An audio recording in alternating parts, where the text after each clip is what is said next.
No peg leg burnouts here.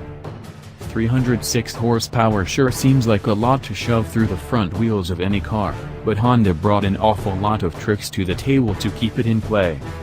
First up, and probably most important, is a helical limited slip differential.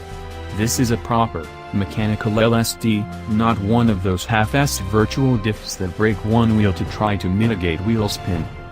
A good differential ensures both wheels spin at close to the same speed, giving you far better drive out of corners while also helping to mitigate another dreaded front-wheel drive trait, torque steer.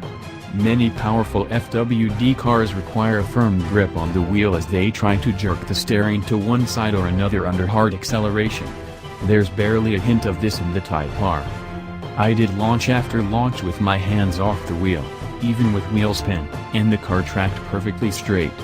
The only whiff of torque steer you get here is that the steering gets a bit vague when accelerating hard out of turns, self-centering slightly reduced, but that's barely worth a mention.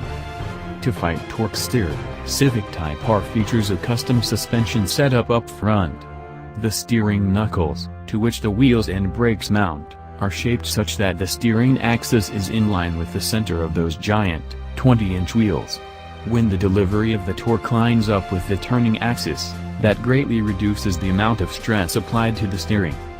How's that to understeer?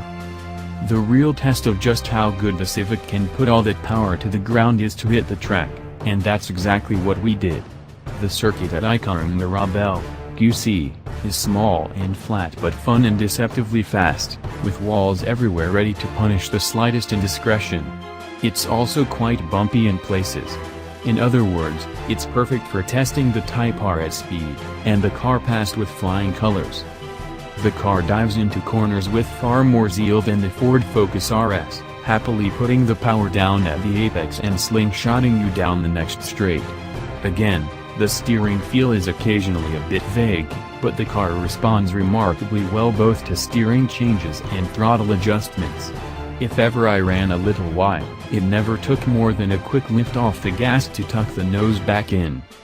The slinky 245/30ZR20 Continental Sport Contact 6 tires offer good feedback and plenty of grip, and, yes, while it was typically the front tires that gave up first, the car never flopped over into terminal understeer, where turning the wheel further just doesn't do anything. Adding more steering input always brought the nose closer to the apex, thanks I'm sure in no small part to a stability control system capable of braking the inside wheel.